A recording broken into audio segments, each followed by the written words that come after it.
Hello everyone, welcome to GGN. Today is Friday, June 29th, 2012, and I'm Darko. This is my website, ggnonline.com.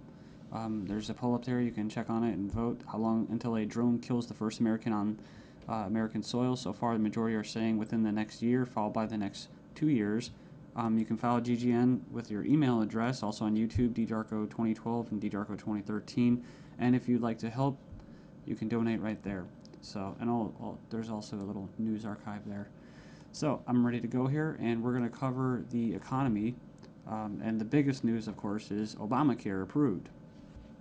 It was kind of shelved for a while there, and now it's back from the dead. So, and a little bit of eugenics, because you have financial warfare, and then you have social warfare, you have eugenics, and it kind of all just is immersed, right, in the same global agenda.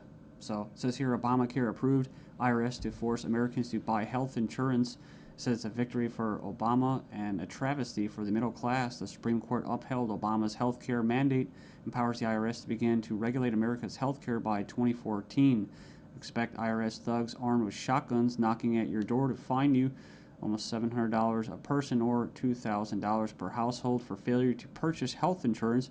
If you fail to pay the outrageous fine, expect to be sued by the IRS. It says here that revised healthcare laws remove the penalty of almost $250,000 in imprisonment up to 5 years.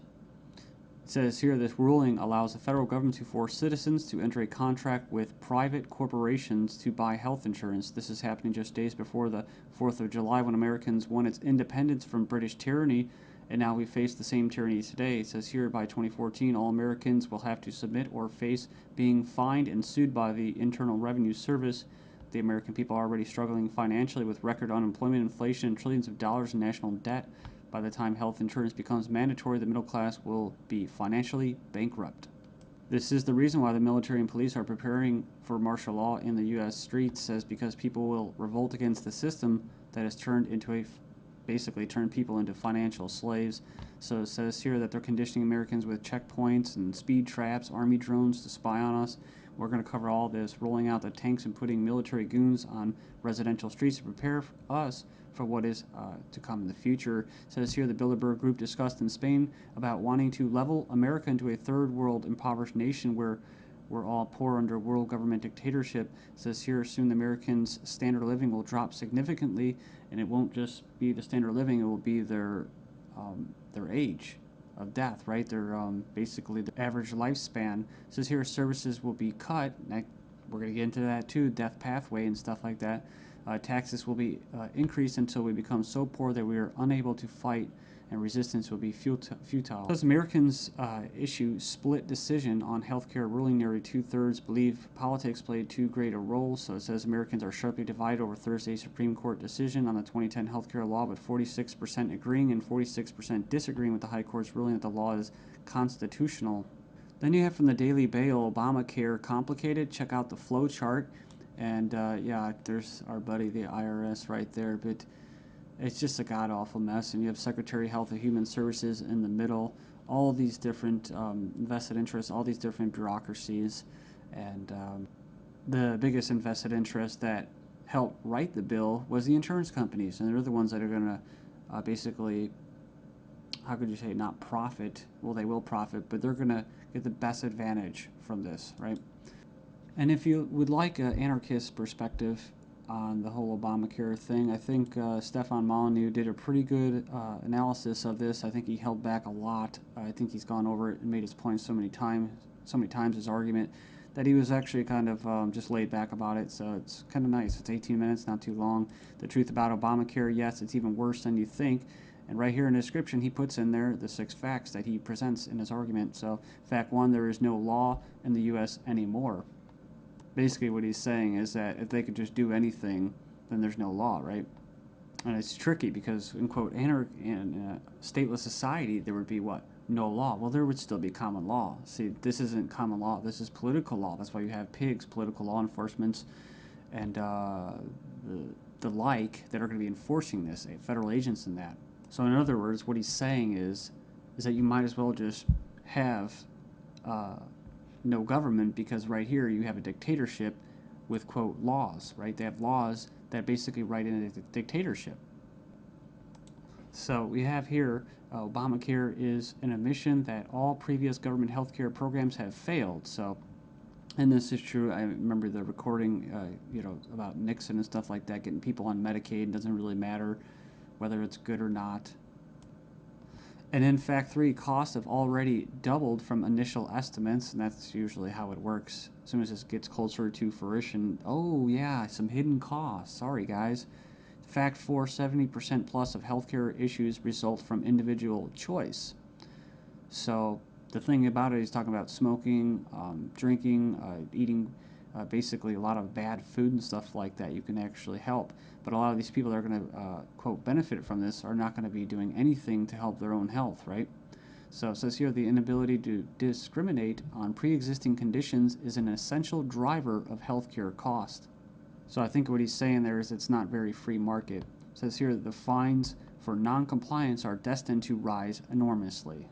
We have 15 reasons why the Obamacare decision is a mind-blowing disaster for America. It was actually, it says here it was voted 5-4 decision to uphold the vote. And it says here, the bill, it says here the swing vote was Chief Justice John Roberts, who was appointed by George Bush, W. Bush. And not that you'd have any confidence in the judicial system as it stands, just based off past history and their track record. It says here, after the vote today, it is hard to have any faith in the U.S. Supreme Court. I guess they're saying because he was quote conservative. According to the Supreme Court, the federal government has the power to force you to buy private goods and services. And it goes on and says here that it's another step away from individual liberty, another step towards a nanny state. I hate that word. But it says here IRS is now going to be given the task of hunting down and penalizing Americans. And it says here, in fact, the Obama administration has given the IRS $500 million extra outside the normal appropriation process to help them enforce the provisions of Obamacare they're in charge of overseeing. It imposes more than 20 new taxes on the American people. And you can click the link there. If you click the title of this article, you can find it and check it out. So it says here, number 5, an attempt to control costs and promote efficiency. Obamacare limits the treatment options that doctors and patients can consider.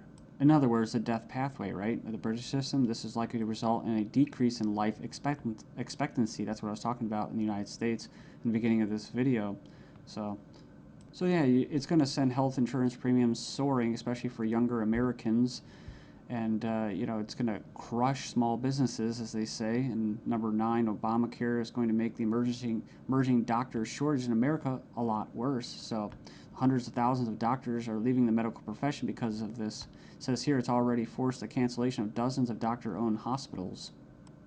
And it says here that the following is one example from the Alliance Defense Fund. It's an insidious little provision. It says here, did you know that this bill, you'll have to pay for life-saving drugs, but life drugs are free. So 100% free. If this plan were really about health care, it wouldn't be about, it would be the other way around. So yeah, it's like robbing from the future to pay for the living. So and it just turns into a god-awful mess. It's not even just politics, it's generational. 13 reasons why the revolution might start with Obamacare. Go in there and check that out. I'll just name a few and you can hopefully go in there and check it out. It says here that's a direct tax which is unconstitutional under Article 1, Section 9. And you can go in there and read that. It says here it violates states' rights since federal government does not have the constitutional authority to take over healthcare as stated in the 10th Amendment outlined in the Bill of Rights.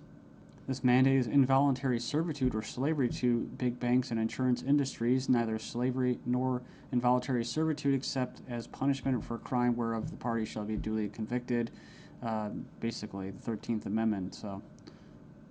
So yeah, that's the federal government's 4th of July Independence Day present to Americans. It's pretty crazy. I mean, you think the timing of this was just happenstance? I bet it isn't.